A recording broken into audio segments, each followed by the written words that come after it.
है मुसलमानों, कुछ नहीं मिलेगा। जीती जागती अगर तुम्हें तस्वीर देखना हो तो मुझे सामने रख लो। आज आज मेरे पीछे पड़ने वाला आज बेचारा टामेक टोइयां मार रहा है, अंधेरे में पड़ा हुआ है।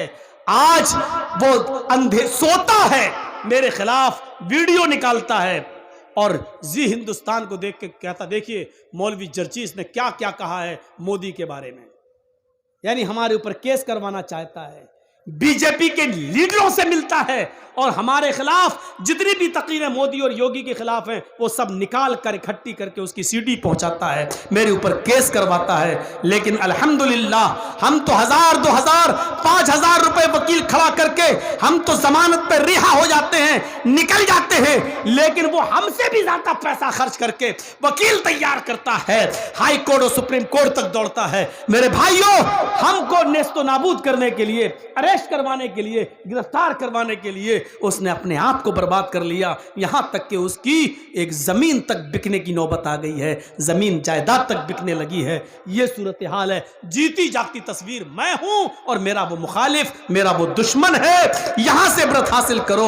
अल्हम्दुलिल्लाह वो जितना मुझे प्रोग्रामों से रोकना चाहता है, मेरे पास डेटें खाली नहीं है, हम दे नहीं पाते हैं किसी को प्रोग्राम। रमजान तक एक डेट हमारे पास खाली नहीं है।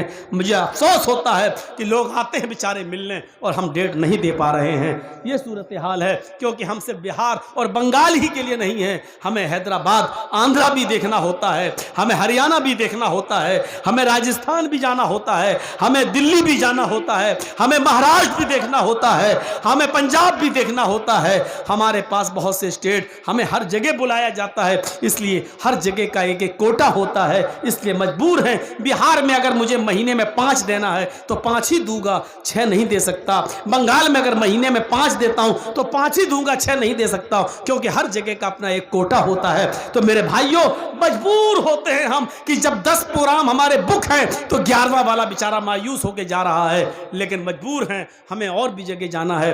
वो हमें रोकना चाहता है, लेकिन किसी के रोकने से कुछ नहीं होता है। मा तशाऊना इल्ला अन यशा अल्लाह, तुम्हारे चाहने से कुछ नहीं होता जब तक कि अल्लाह ना चाहे। वह तो इज्जो मन तशा वह तो जिल्लो मन तशा, वो जिसको चाहे इज्जत दे, वो जिसको चाहे जिल्लत दे। इज्जत और जिल्लत का ठेकेदार तू नहीं है, मैं नहीं हूं।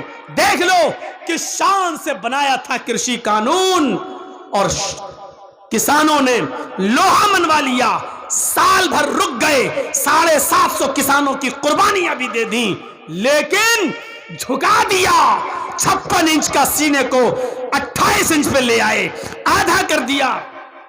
पत्थर की लकीर थी जिसकी बात, जो अपनी बात वापस न लेने में बड़ा मशहूर था, जिसके मुंह से जो चीज निकल जाए वो वापस लेने का नाम नहीं लेता था। लेकिन कैसे उठने अपने घुटने टेक दिए किसानों के आगे और हाथ जोड़ के कहा कि मैं माफी चाहता हूं, मुझे माफ कर दो, मैं समझा नहीं सका।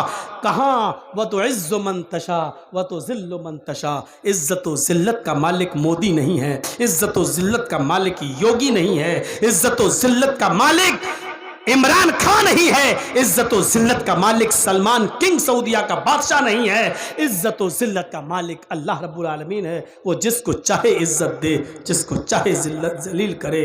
इस बात का अकीदा अपने अंदर रखिए, कुछ नहीं होगा, कुछ नहीं होगा। मेरे भाइयों, क्या था हमारे अंदर, कौन सी चीज थी? आज इस पोजीशन पे हूं कि बड़े बड़े एमएलए बंगाल में चुनाव जीतने के बाद, ममता की सरकार दोबारा आने के बाद, आज ये पोजीशन है कि हाथ जोड़ के खड़े होते हैं, दरवाजे तक लेने आते हैं, बिठा रहे हैं, अपनी गाड़ियां दे रहे हैं, पहुंचा रहे हैं। जो कभी जिनके पास टाइम नहीं था बात करने का, वह तो इज्जो मन तशा वह तो जिल्लो मन तशा। आज हमारा विरोधी, आज हमारा मुखालिफ ये समझ रहा है, डर रहा है। ऐसा तो नहीं कि मौलाना जर्जीस साहब बंगाल में प्रचार करके ममता के इतने करीब हो गए हों, कहीं बंगाल से हमारे ऊपर केस ना करवा दें। और जिस तरीके से हम उनको यूपी की जेल में भेजते हैं, कहीं ये मौलवी जर्जीस हमें बंगाल की जेल में ना भेज दे। नींद नहीं आती है उसको, ये लाइव प्रोग्राम यहां चल रहा है, वो अपनी आंखों से देख रहा होगा। उसको जब तक वो मुझे सुन नहीं लेता है, चैन नहीं मिलता है उसको। वो उसको हो सकता है जैसे आजकल के नेताओं के सपने में आतंकवादी आते हैं, ऐसे ही इस मौलवी के सपने में मौलवी जर्जीस आता है।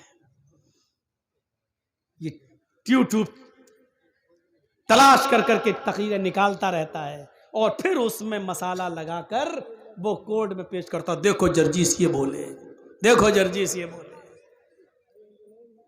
अल्लाह का शुक्र है, जो कुछ बोले बिहार बोले, मुकदमा बिहार में होगा ना। जो कुछ बोले बंगाल में बोले, मुकदमा बंगाल में होगा ना। तो बंगाल में कौन मुकदमा कर रहा है? बंगाल में भी मुकदमा होने लगे मेरे ऊपर, तो इसीलिए हमने ममता दीदी का प्रचार किया था। क्या इसीलिए तो प्रचार किया था, ताकि हम अपनी बात, इस्लाम की बात, कुरान की बात, हदीस की बात डंके की चोट पे कह सके और हमारा कुछ नहीं हो। इसीलिए तो हमने किया था। अल्हम्दुलिल्लाह आज खुल के बोलता हूं, डंके की चोट पे बोलता हूं, पूरी आज़ादी के साथ बोलता हूं। और तकरीर ख़त्म करने के बाद पुलिस वाले सैल्यूट मारते हैं, साहब नहीं नहीं सही बोले, ठीक बोले। हाँ, थोड़ा सा डर है अभी 5-6 महीने, यूपी में नहीं बोल रहा हूँ। बड़ी गंदी सियासत है यूपी में। हमारे पास महाराज जी के आदमी आते हैं, महाराज जी समझ गए ना, ज़्यादा और कुछ नहीं बोलूँगा, ना तो हमारा विरोधी सुन रहा होगा निकाल लेगा। महाराज जी के आदमी आए, कहते हैं कि मौलाना साहब आप हमारी पार्टी में आ जाओ। मैंने कहा मैं अपनी कब्र नहीं खोदूँगा। बोले अगर हमारी पार्टी में नहीं आ सकते हैं तो उधर चले जाओ, आपकी मुसलमानों की एक पार्टी है, समझ गए ना, उसका भी नाम नहीं लूँगा, आप समझ जाओ।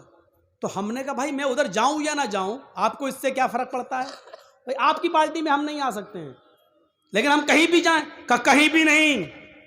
आप अखिलेश के साथ गए तो हम मुकदमे हो जाएंगे आपके ऊपर, मायावती के साथ गए या कांग्रेस के साथ गए तो आपके ऊपर मुकदमे हो जाएंगे। मौलाना कलीमुद्दीन को गिरफ्तार किया गया ना, आपको भी अंदर कर दिया जाएगा। हमने कहा जुर्म क्या है मेरा? कहा जुर्म करता कौन है? आपके ऊपर केस इतने लाद देंगे, ये साबित करो कोर्ट में हम मुजरिम नहीं है, 10 साल आपको लग जाएंगे। 10 साल के बाद कोर्ट कह देगी बाइज्जत बरी, 10 साल में तो हमारा काम हो जाएगा। आप अंदाजा लगा रहे हैं आप, ये हालत है। अब इस प्रेशर में और इस दबाव में बताओ मैं यूपी में क्या बोलूंगा? हमें इसी चीज की आजादी चाहिए थी जो अल्हम्दुलिल्लाह मुझे बंगाल के अंदर मिली, और मुसलमानों ने वहां गलती नहीं की, वरना गलती तो बहुत करने की कोशिश की गई, करवाने की कोशिश की गई।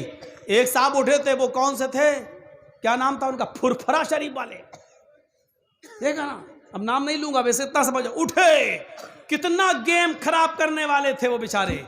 एक हमारे भाईजान थे बेचारे, वो भी आए, पूरी प्लानिंग थी यहां पर किसी तरीके से बीजेपी आ जाए, पूरी प्लानिंग थी। अल्हम्दुलिल्लाह मैंने तकीने कर करके बड़े नुकसान से बचने के लिए छोटा नुकसान कर दो। डिलीवरी हो रही है बीवी की, माँ या बच्चे में से किसी एक को बचाया जा सकता है, माँ को बीवी को बचा लो। बच्चा अगर मर रहा है तो जाने दो, बीवी रहेगी तो बच्चे और भी आ जाएंगे।